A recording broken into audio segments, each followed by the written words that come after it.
നമസ്കാരം. പുതിയ വീഡിയോയിലേക്ക് എല്ലാവർക്കും സ്വാഗതം. ഇന്നത്തെ വിഷയം പണിമുടക്കും ഡയസ്നോണും. അപ്പോൾ ഡയസ്നോണിന് ഉള്ള ദോഷങ്ങൾ എന്തൊക്കെയാണ്, എന്താണ് ഡയസ്നോൺ, ഇത്തരം കാര്യങ്ങളാണ് ഈ വീഡിയോയിൽ ചർച്ച ചെയ്യുന്നത്. നമുക്കറിയാം 12/2/2026 വ്യാഴാഴ്ച, കഴിഞ്ഞ വ്യാഴാഴ്ച ദേശീയ പണിമുടക്കിൽ പങ്കെടുത്ത ജീവനക്കാർക്ക് ഡയസ്നോൺ പ്രഖ്യാപിച്ച് ഉത്തരവിറങ്ങിയിട്ടുണ്ട്. ഇത് ശരിക്കും KSR റൂള് 14A അനുസരിച്ചാണ് ഡയസ്നോൺ പ്രഖ്യാപിച്ചിരിക്കുന്നത്. ഡയസ്നോൺ എന്ന് പറഞ്ഞാൽ അർത്ഥം എന്താണെന്ന് വെച്ചാൽ, പണിയെടുത്തില്ലെങ്കിൽ കൂലി ഉണ്ടാവില്ല. ഇതാണ് ശരിക്കും അതിൻ്റെ ഒരു അർത്ഥം. പണിയില്ല, കൂലിയുമില്ല. ഇപ്പോൾ നമ്മൾ ഈ ഫെബ്രുവരി മാസത്തിലാണ് പണിമുടക്ക്, 12/2 പണിമുടക്ക്, ഫെബ്രുവരിയിലാണ് പണിമുടക്കെങ്കിലും മാർച്ച് മാസത്തെ ശമ്പളത്തിലാണ് കുറവ് ചെയ്യാൻ പറഞ്ഞിട്ടുള്ളത്. ഒരു ദിവസത്തെ ശമ്പളം കുറവ് ചെയ്യാൻ പറഞ്ഞിട്ടുള്ളത് മാർച്ച് മാസത്തെ ശമ്പളത്തിലാണ്. ഇപ്പൊ സാധാരണഗതിയിൽ ഇത്തരം സാഹചര്യങ്ങളിലൊക്കെ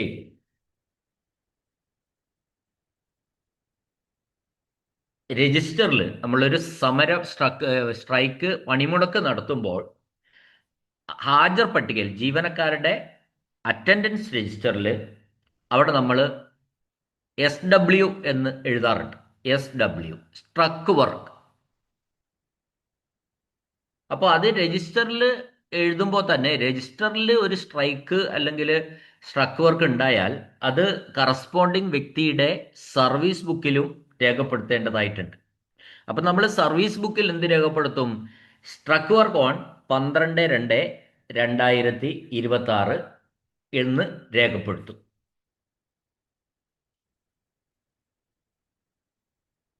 അപ്പോൾ ഈ സ്ട്രക്ക് വർക്ക് അങ്ങനെ രേഖപ്പെടുത്തി കഴിഞ്ഞാൽ പിന്നെ ആ ഒരു ദിവസത്തെ പണിമുടക്ക് അല്ലെങ്കിൽ അതൊരു സർവീസ് ബ്രേക്ക് ആയിട്ട് നിലനിൽക്കും.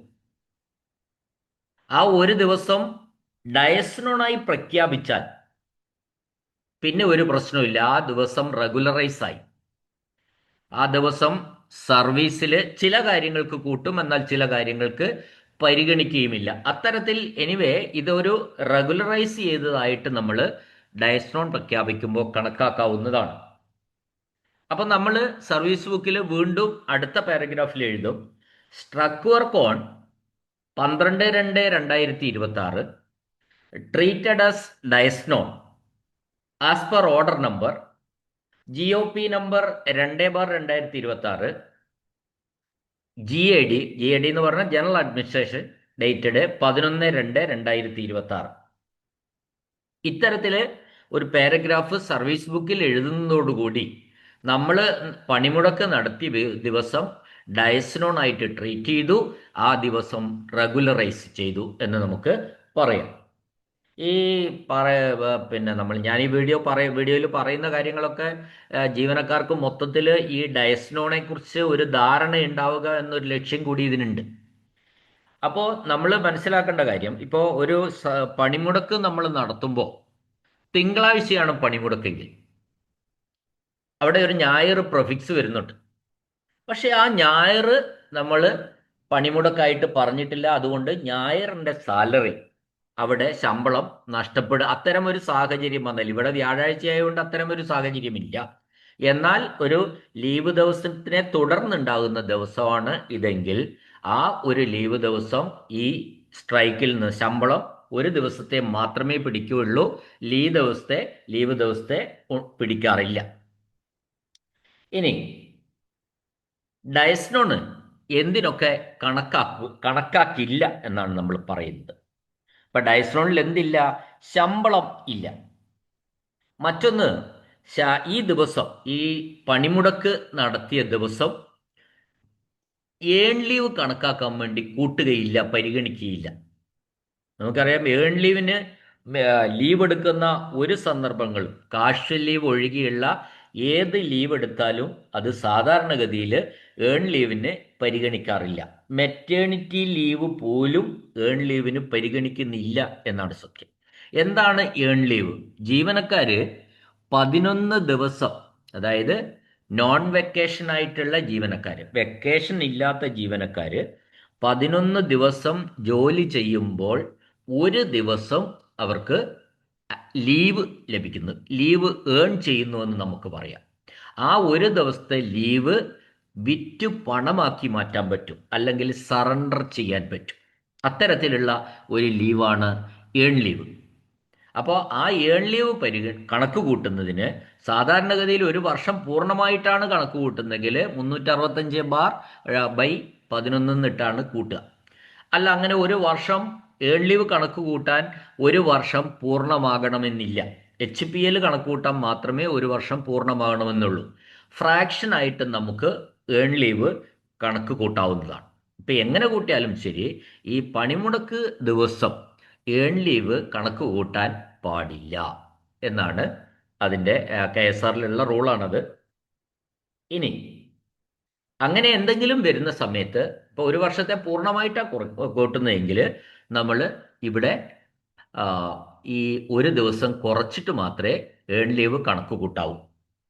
മറ്റൊന്ന്, പ്രൊബേഷൻ ഡിക്ലെയർ ചെയ്യാൻ പരിഗണിക്കില്ല. ഇപ്പം നമുക്കറിയാം, സർക്കാർ ജീവനക്കാരിൽ ഒരു വർഷം പ്രൊബേഷൻ ഉള്ളവരുണ്ട്. ഇപ്പോൾ ലാസ്റ്റ് ഗ്രേഡ് സർവൻസിൻ്റെ ഒക്കെ പ്രൊബേഷൻ 1 ഇയർ ആണ്. എന്നാൽ 2 വർഷം പ്രൊബേഷൻ ഉള്ളവരാണ് ബഹുഭൂരിപക്ഷം ജീവനക്കാരും.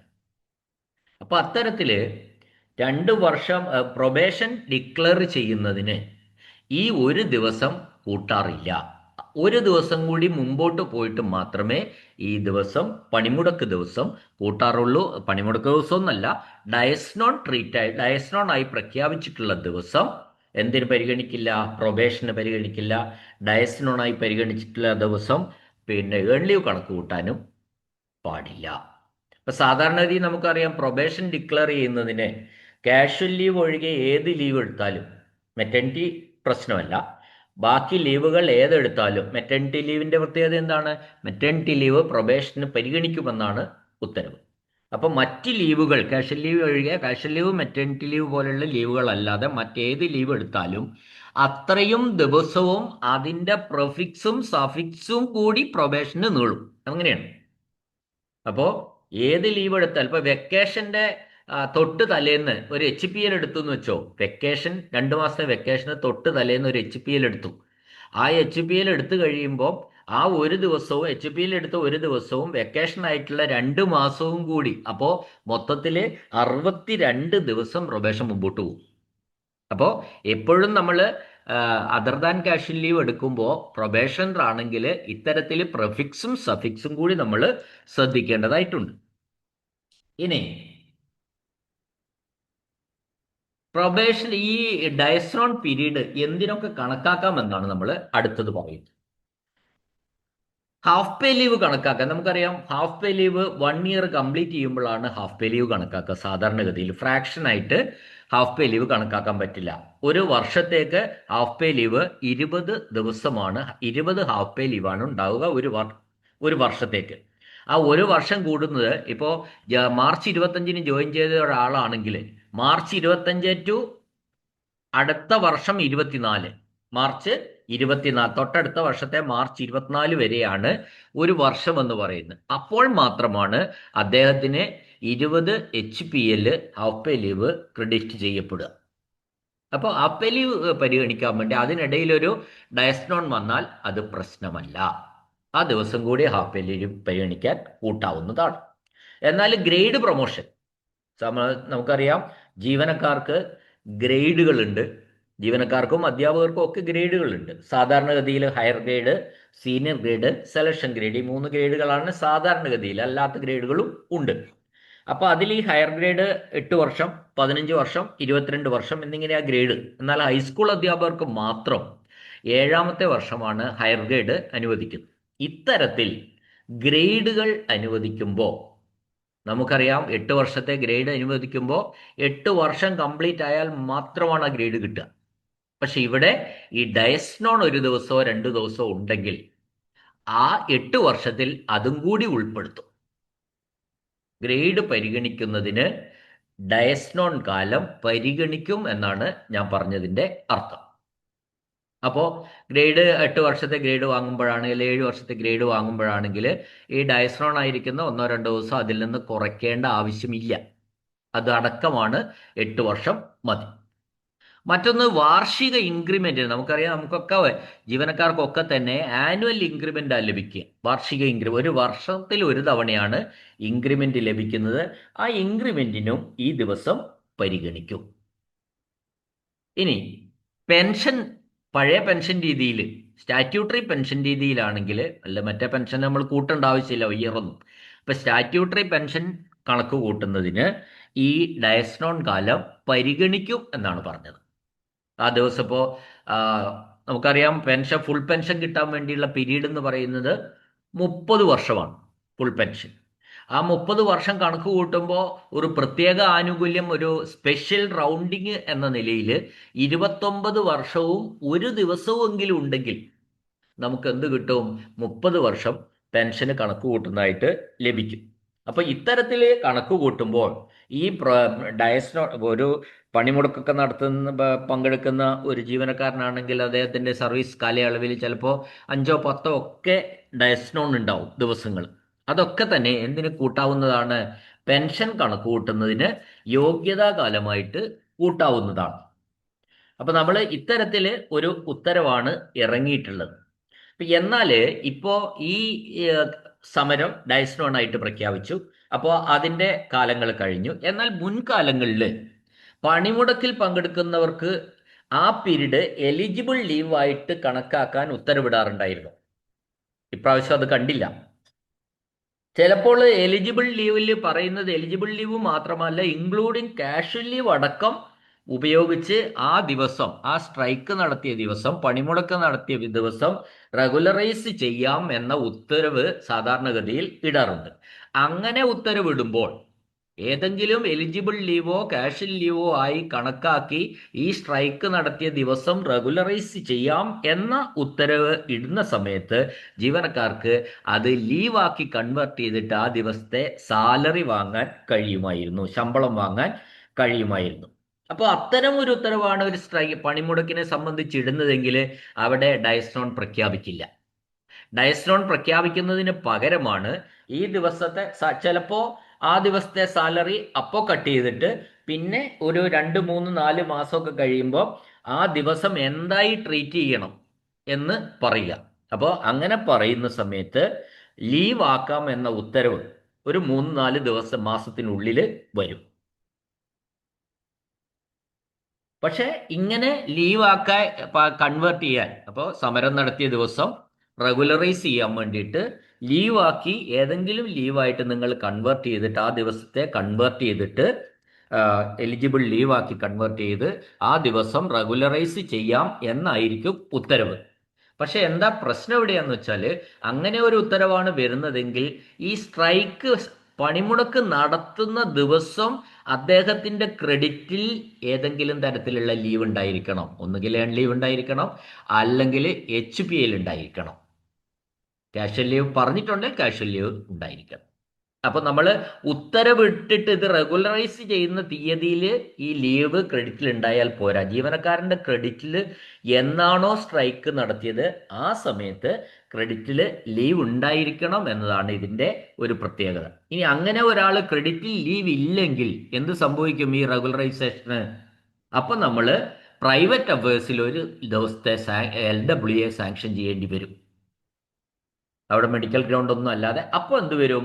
ആ ദിവസം അങ്ങനെ ഒരു LWA ആണ് നമ്മൾ റെഗുലറൈസ് ചെയ്യാൻ ഉപയോഗിക്കുന്നതെങ്കിൽ ആ ദിവസം ആ ഒരു ദിവസം ഒരു സർവീസ് ആനുകൂല്യങ്ങൾക്കും അത് പരിഗണിക്കുകയില്ല എന്നാണ് നമ്മൾ മനസ്സിലാക്കേണ്ട കാര്യം.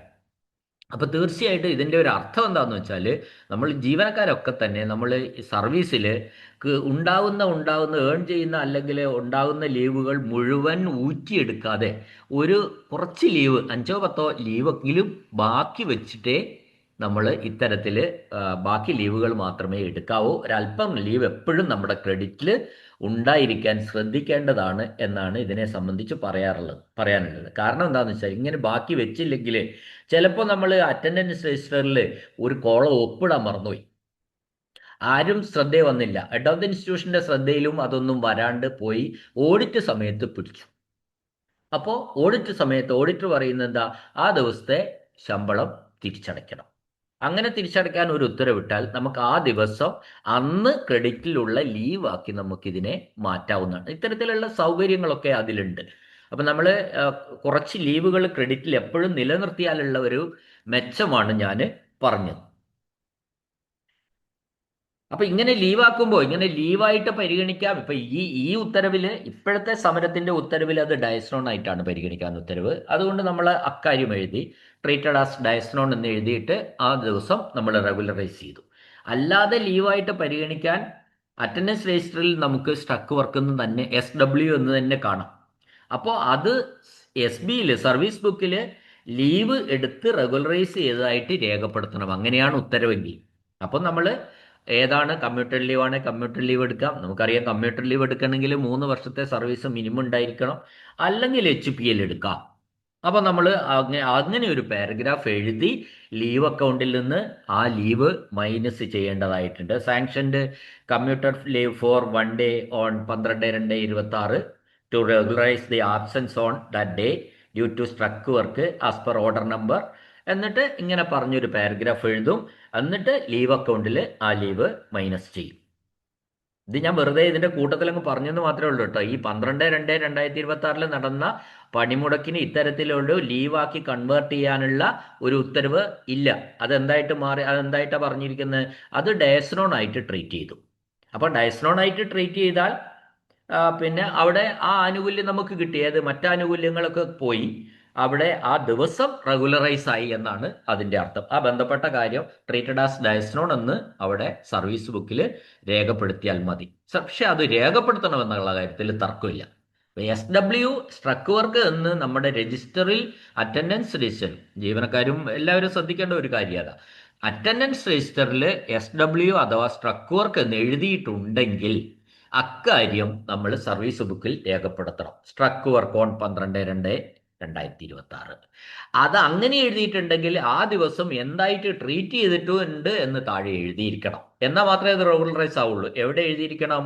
സർവീസ് ബുക്കിൽ എഴുതിയിരിക്കണം. അപ്പം നമ്മൾ എഴുതുക സ്ട്രക്ക് work on 12/2/2026 treated as dies non as per order number എന്ന് പറഞ്ഞ് അവിടെ കാര്യങ്ങൾ എഴുതുമ്പോൾ മാത്രമേ അത് റെഗുലറൈസ് ചെയ്തതായിട്ട് നമ്മൾ കണക്കാക്കുകയുള്ളൂ. എന്നാൽ മാത്രമേ ഈ പറഞ്ഞ കാര്യങ്ങൾക്ക് ആ ദിവസം പരിഗണിക്കുകയുള്ളൂ എന്ന കാര്യം നമ്മൾ അറിഞ്ഞിരിക്കാം. ഞാൻ വെറുതെ ഒരു പിന്നെ ഈ ഡയസ്നോണിനെ പറ്റി ഒരു നല്ല ചിത്രം ജീവനക്കാരൊക്കെ മനസ്സിലാക്കട്ടെ എന്ന രീതിയിൽ മാത്രമാണ് ഈ വീഡിയോ ചെയ്തിട്ടുള്ളത്.